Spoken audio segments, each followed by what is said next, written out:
Hello and welcome to Legislative Report. I'm State Representative Bryan Cutler of the 100th District in southern Lancaster County. The Commonwealth has a great heritage of hunting, and for more than 100 years, the Pennsylvania Game Commission has managed the wildlife resources for the state.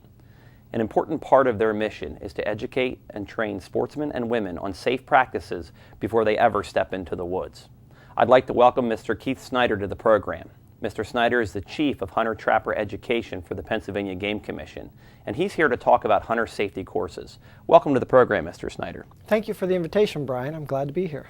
Certainly looking forward to our discussion. I thought about this on the drive up this morning. It's been 25 years since I first took my hunter safety course, and then when my wife wanted to start hunting after we were married about 5 years, I took it again, and I was surprised at how much information was new in a lot of ways. And I'd like to know a little bit about what you do in your job and how many courses that you oversee every year. My job is pretty much to ensure that the courses are being offered around the state in places where they are required or needed, demanded by the public, that they're being taught by competent and qualified instructors, and then of course that the curriculum meets national standards for hunter training programs as well.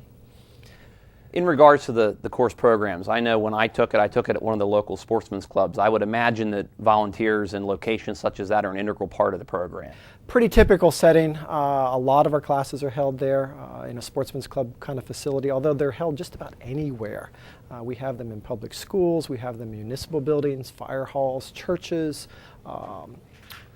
fraternal organizations, just about anywhere imaginable. We have some 2,400 volunteer instructors involved in that effort. Of those 2,400 volunteers, I mean, how many hours do they put in a typical year? Average volunteer will donate about 30 hours of their time each year. Some as many as 300 hours are very, very involved in the program. That's one of the things that's always drawn me to hunting. I mean, obviously the strong family tradition. Pennsylvania has a great tradition of hunting, particularly whitetail, which I know is your favorite, as you indicated prior to the show. Where do you see the future of hunting going? Has the enrollment in classes been steady, or is it starting to increase or decrease? We saw a decline a few years back, and we weren't sure if that was because of demographics. There were just fewer people in that age group, fewer young folks in Pennsylvania.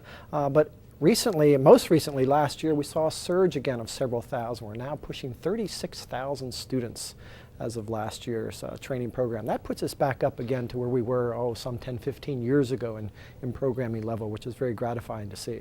That's certainly great news. I know personally my wife got involved because she got tired of not seeing me during hunting season and figured she wanted to spend some time with me, so she asked if she could go hunting. Now the problem was is she got a deer that was bigger than mine the first year she was out. So, but that was for me to deal with. I was certainly glad to hunt a field with her. For those who are interested, what are the qualifications? When can you take a hunter safety course, and what's the best way to get some information? Actually, they're offered every month of the year, with the bulk of them being offered in the second half of the year, beginning like June, July, and running through October. The best way to find out when and where these classes are being held is to go to the Game Commission's website. There we have all the classes posted. You can shop around, if you will, for a class that's going to meet your needs schedule-wise, and then you can actually register right there online and save a seat in that class. Last year we offered between a traditional classroom where we teach everything, and now we have an independent study track where if you want to, you can study on your own and come for a very abbreviated testing session. Between those two different formats, we offered close to 960 opportunities statewide last year. Wow. Now the self-study program with the abbreviated testing program, is that something that's also on the same website? Yes. Yes. In addition to basic hunter-trapper education, also at that website you will see some more advanced curriculums too. We started those several years ago, and it's kind of the next step beyond basic hunter-trapper education. Where do you go from here kind of concept. And we're focusing those on species-specific activities or discipline-specific activities. For instance, we have a successful bow hunting program. We have a successful fur-taking program. Very recently launched successful turkey hunting. We're working on successful muzzleloading classes. We envision for the future are going to include successful deer hunting, which I'm sure will be very popular, successful upland bird hunting, and waterfowl hunting as well. So it's the next step. You learn the basics in hunter-trapper education, how to be safe and responsible. And then if you really want to learn how to hunt with a particular sporting arm or to hunt a certain species, we would strongly encourage you to consider those advanced classes. And they are all available at the website on the same page, our class calendar page. You can select what course type you're interested in, and that will take you out into the calendar for that course type. That sounds very exciting. I know, as I indicated during the open, I was surprised at the breadth of information again. I remember taking it as a 12-year-old and thinking, wow, this was really hard. I remember I think it was 3 nights when I took it, and then all day Saturday. And one of the issues when I took it with my wife was, again, the breadth of information. Is there a way that you can pre-study? I know you indicated the self-directed course. Is there a way that you get the information and actually study before you ever go to the class? That's offered online. The entire curriculum is right there that you can review online, and most of our independent study students, that's how they prefer to digest it. If you would like a print manual, you can contact us and we'll send one to you, the exact same content. Looking ahead to 2013, we're going to change it up a little bit. Make it even a little bit more user-friendly. We're going to offer a shortened classroom version for all students. Right now, a typical course will run about 10 hours. If you have a class that has the actual skill stations involved, where you're handling firearms, shooting firearms, that sort of thing, it takes up to 12 hours. We're looking at foreshortening that down to a 6-hour format, which means you could attend it in 2 weeknights, or maybe just a weekend day. And before you come, the information will be available to you online that you can pre-study as well before you get there. Wow. I know that was one of the changes between the first and the second time that I took it. We actually handled and fired shotguns during the second course, which I found, having been a hunter, it was good to see that the other individuals having that opportunity, because some of the young hunters had never even fired a firearm before, so it was all a learning experience for them. But certainly appreciated the extra effort that my folks took at our local hunting club. In regards to the programs going forward, you mentioned the new changes heading into 2013. Is there anything else that's new and exciting at the Game Commission in regards to the hunter safety courses? Working on our independent study classes, our advanced training programs. That takes a lot of effort to put quality programs out there. And the concept is you take this course, whether you're new to the sport or you've had some experience in it, and everybody learns something there. But for the folks that are new, it gives them a real head start. In some cases, maybe a lifetime worth of experience they can get in one class. And so there's a lot of work that goes into developing those advanced curriculums, because we're doing those pretty much from scratch. There are very few states in the nation that offer that kind of concept, and we think that's pretty important stuff. If someone's interested in volunteering, perhaps they have an expertise in turkey hunting or muzzleloader or one of the other topics that you had indicated will be covered in the future, what's the best way for them to get a hold of you and volunteer their services or their knowledge?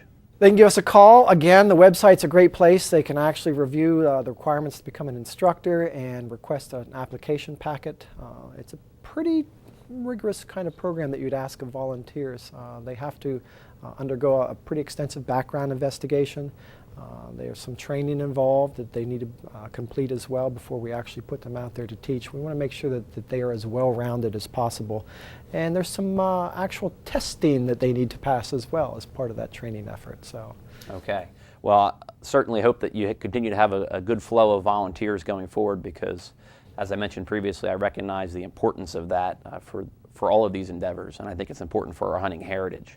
One of the last questions that I have is in regards to what's the Game Commission doing to reach younger hunters. I know, for example, I've been amazed really at some of the technological things that we do. I have a Facebook page, a Twitter page, things along those lines in order to try to stay in contact and constantly update constituents on issues.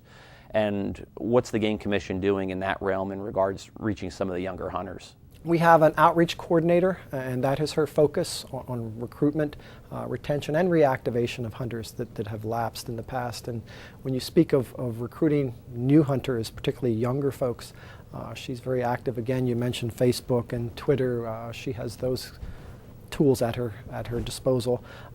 Different events, Youth Field Days has been very popular in Pennsylvania to give young folks an opportunity to test and to try a whole bunch of different shooting and outdoor disciplines in one activity day that they can come at no cost. And that's a good way to get an initial exposure.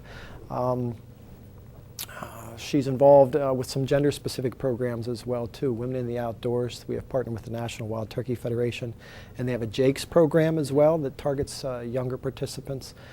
So there's a variety of different young audiences that we're trying to reach. Most recently, we made an effort and partnered with the National Archery in the Schools program, and that's becoming very popular. We had a tournament this past March at Penn State University that had somewhere in the vicinity of 500 competitors there that day, and that's just a representation of a larger, much larger, thousands of young folks that are learning about archery in their physical education programs in their schools.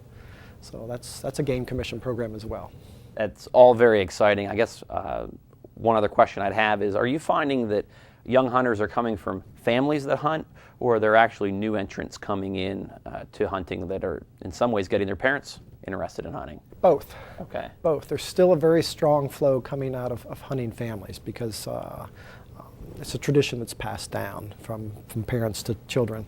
But we're also finding some folks that are coming from non-traditional families that don't have that hunting background. And again, that youth field day is a great opportunity for them to just try on these different activities for a day and see if they like them before they take that next step. One of the things that I've been impressed with as a hunter is a lot of the youth initiatives, whether it be the field day, the youth seasons for turkey and things like that. I just want to personally thank you. I'm certainly looking forward to the opportunity when I get to take my own children afield because I think it is an important part of our heritage. And I just want to thank you for everything that you're doing in regards to the hunter safety program. And it makes me feel good as a parent and as a hunter to know that those resources will be there in a couple of years once my children get there. It's important to the future of hunting and trapping in Pennsylvania, very much so. Thank you very much, Mr. Snyder, for coming in. I certainly appreciate your time. That's all the time we have for today's program. I'm State Representative Bryan Cutler, and if you have any questions about any state matter, please feel free to contact me at my local office. The address and phone number will be shown in just a moment. Thanks for watching, and please join me next time for another edition of Legislative Report.